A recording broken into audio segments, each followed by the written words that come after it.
Hello everyone. तो कैसे हैं आप लोग? आशा करती हूँ एकदम मस्त होंगे। तो स्वागत है आपका 15 मिनट शो में। तो चलिए शुरू करते हैं आज का क्लास। हमारी जो टॉपिक चल रही है मोहम्मद गजनबी, इसमें आज हम लोग पढ़ेंगे मोहम्मद गजनबी का आक्रमण। ठीक है फ्रेंड्स। तो आज मिडिवियल हिस्ट्री में उन लुटेरों पे बात करूंगी जो 17 बार भारत पर आक्रमण किया है। मोहम्मद गजनबी जो भारत पर 17 बार आक्रमण किया है। तो चलिए बात करते हैं उसी पे आज। ठीक है फ्रेंड्स। तो प्रथम आक्रमण 1000 ईस्वी में पंजाब के क्षेत्र पर हुआ।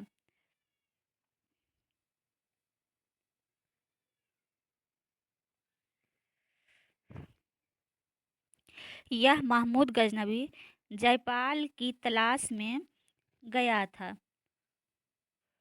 वे जयपाल जो महमूद गजनबी के पिता का हत्यारा था, उसी जयपाल की तलाश में गया था। तो फ्रेंड्स, ये जयपाल क्या करता है? तो ये जयपाल सिंधु नदी के आसपास छिप जाता है। तो आप लोग तो सुना ही होगा कि बकरा के माई कबले खैर मनाई। इसका मतलब कितना दिन छिपेगा? बदला तो चुन चुन कर लेंगे। छिप गया तो गजनबी वापस चला आया वहाँ से। फिर देखते हैं दूसरा हमला जो 1001 ईस्वी में हुआ। यह गजनबी आक्रमण करता है। महमूद गजनबी पंजाब पर पुनः हमला करता है। इस बात को याद रखेंगे और इस बार जयपाल को पकड़कर कैद कर लेता है। ठीक है फ्रेंड्स। तो और कहता है, सुनो बाबू, कितना दिन भागोगे? मार मार के होश बिगाड़ देंगे। कहाँ छिपोगे?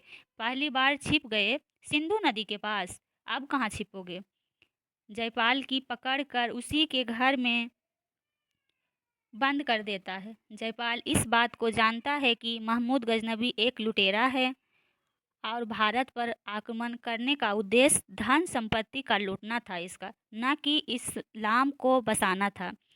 ये जयपाल जो हिंदू राजा था, ये जानता था अच्छी तरह से कि धन संपत्ति से ज़्यादा मतलब इसे है। ये सब सोचते सोचते जयपाल दुबला पतला होते जा रहा था। तो जयपाल ने महमूद गजनबी से कहा कि गलतियां हुई है तो क्या मेरी हत्या कर देने से आपके पिता वापस आ जाएंगे? जयपाल ने कहा,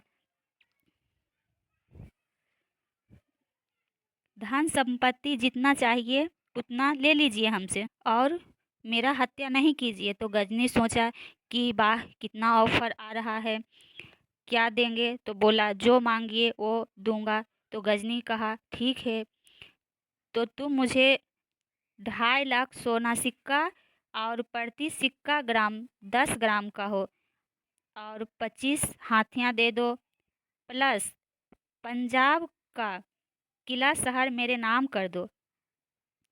तो जयपाल ने ये सारी संपत्ति गजनी के नाम कर दिया। तो फ्रेंड्स, एग्जाम में कई कई बार पूछा जाता है कि जयपाल की राजधानी कहाँ थी? तो वहीद थी। ठीक है फ्रेंड्स, आगे देखिए।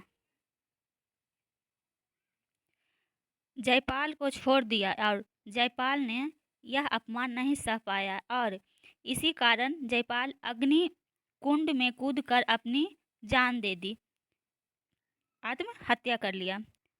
जयपाल को भारतीय इतिहासकारों ने ईश्वर का शत्रु बताया है। ठीक है फ्रेंड्स। तो आगे एग्जाम में गजनी का तीसरा आक्रमण पूछा जाएगा। तो यह आक्रमण 1004 ईस्वी में हुआ। गजनी ने उच्च के राजा बाजरा पर आक्रमण किया, पर इसने आक्रमण बाजरा गजनबी के डर से सिंधु नदी में कूदकर अपनी आत्महत्या कर लेता है। इसके बाद देखिए फ्रेंड्स, चौथा आक्रमण जो 1005 में मुल्तान में हुआ है। मुल्तान के राजा अब्दुल फतेह दाऊर पर होता है। यह व्यक्ति शिया धर्म को मानते थे और गजनी ने कहा, तुम सुन्नी धर्म स्वीकार कर लो।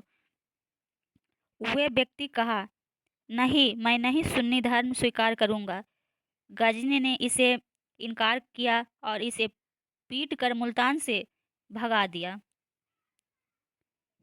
और यहीं पे मुल्तान में एक नया बंदा पहुंचता है जिसका नाम है नौशाह उर्फ सुखपाल आता है। तो आगे देखिए।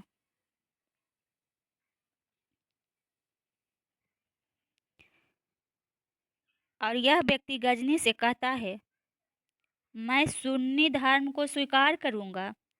यह सुन्नी धर्म कौन है? तो फ्रेंड्स, जयपाल का पोता एवं आनंदपाल का लड़का था। फिर देखिए, वहीं पंजाब का राजा जो जयपाल था वो आत्महत्या करके मरा है। उस जयपाल के दो बेटा था, एक बड़ा बेटा जो आनंदपाल और छोटा बेटा का नाम त्रिलोचन पाल था।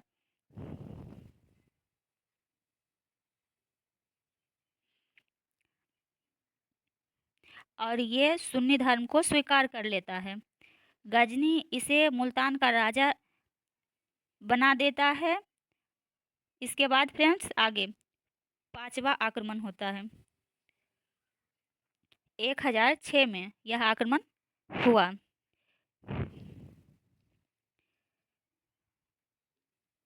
ये पांचवा आक्रमण सुखपाल के विरुद्ध होता है। गजनी ने सुखपाल की हत्या करके आनंदपाल के विरुद्ध थी।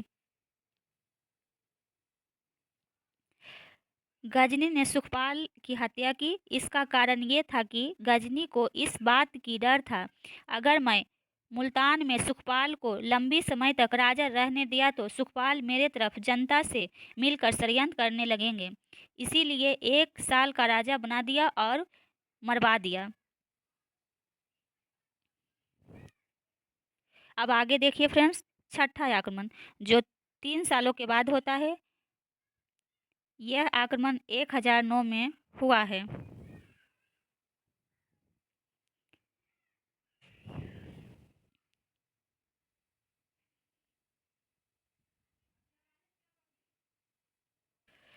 ये जयपाल का बड़ा पुत्र था।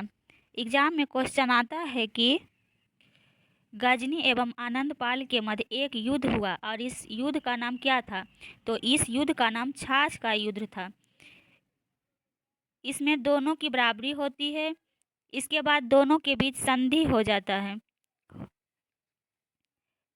संधि में कहा जाता है कि आज के बाद एक दूसरे के क्षेत्र में कोई प्रवेश नहीं करेगा। यही दोनों में वादा होता है। लेकिन पंजाब के राजा गजनबी के घर नहीं जाते हैं। पंजाब के राजा भारतीय राजा थे। ये लोग गजनी अफगानिस्तान के रहने वाले थे। तो ये मैं पहले ही आपको की क्लास में ले लिए हूँ। एग्जाम में सवाल आ सकता है। आगे देखिए।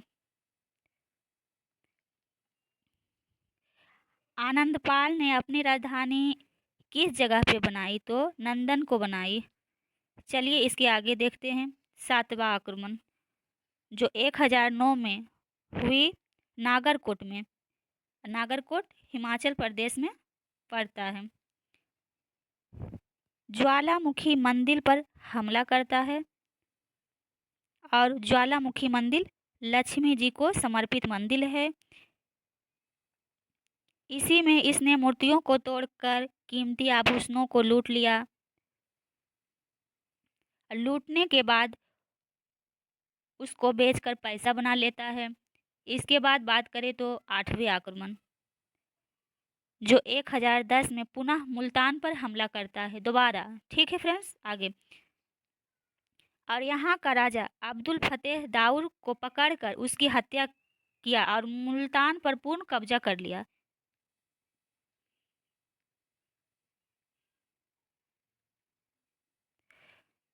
तो इसके बाद और भी बात करते हैं साथियों। बात किया जाए नौवा आक्रमण जो 1013 में हुआ। हरियाणा के थानेश्वर में स्थित चक्रा स्वामी मंदिर पर यह आक्रमण हुई।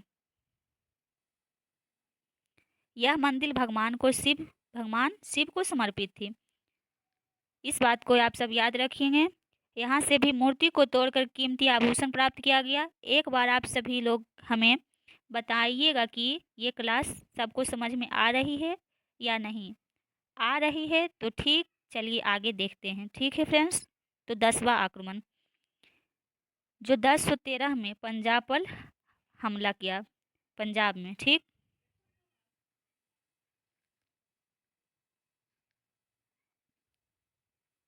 तो यहाँ का राजा कौन था? त्रिलोचन पाल थे। ये जयपाल का छोटा बेटा था। त्रिलोचन पाल अपना घर छोड़कर कश्मीर में लोहार वंश के राजा संग्राम राजा के घर में शरण ले लेता है और यहीं पे छिप जाता है। इसके बाद फ्रेंड्स 11वां आक्रमण, जो 1015 में हुई, कश्मीर पर संग्राम राज के खिलाफ था ये आक्रमण।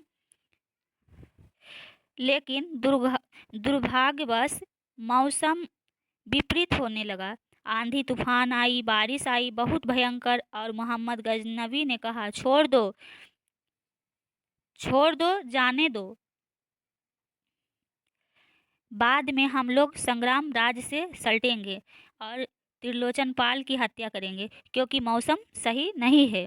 और गजनी कम बैक हो गया। इसके बाद आगे देखिए फ्रेंड्स, 12वां आक्रमण, जो 1018 के आसपास होता है।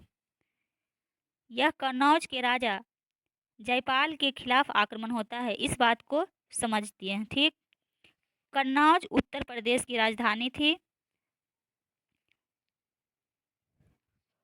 उस टाइम राजपाल गजनी के डर से कन्नौज छोड़कर बहराइच में भागकर छिप जाता है। ठीक है फ्रेंड्स, आगे जयपाल के भागने से भारत के सभी राजाओं के लिए अपमान था। कलिंजर के राजा विद्याधर थे।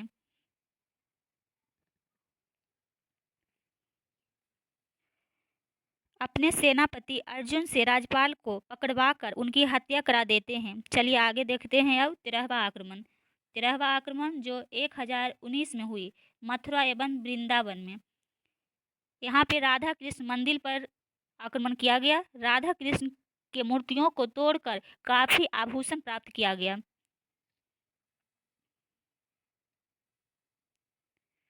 बहुत अधिक आभूषण प्राप्त किया गया यहाँ से। चलिए आगे 14वां आक्रमण, जो यह आक्रमण 1020 में होता है। कलिंजर के राजा विद्याधर पर यह आक्रमण हुआ। ये विद्याधर चंदेल वंश का राजा थे। ये एग्जाम में आ सकता है। ओके फ्रेंड्स, तो देखिए कलिंजर उत्तर प्रदेश में पड़ता है। ठीक, गजनी को विद्याधर ने पकड़कर बहुत मार मारा। इनको आक्रमण करने का सारा नशा ही उतार दिया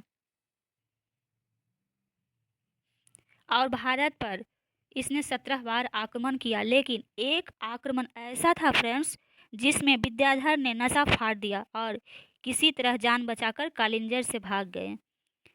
तो आगे देखिए फ्रेंड्स, 15वां आक्रमण,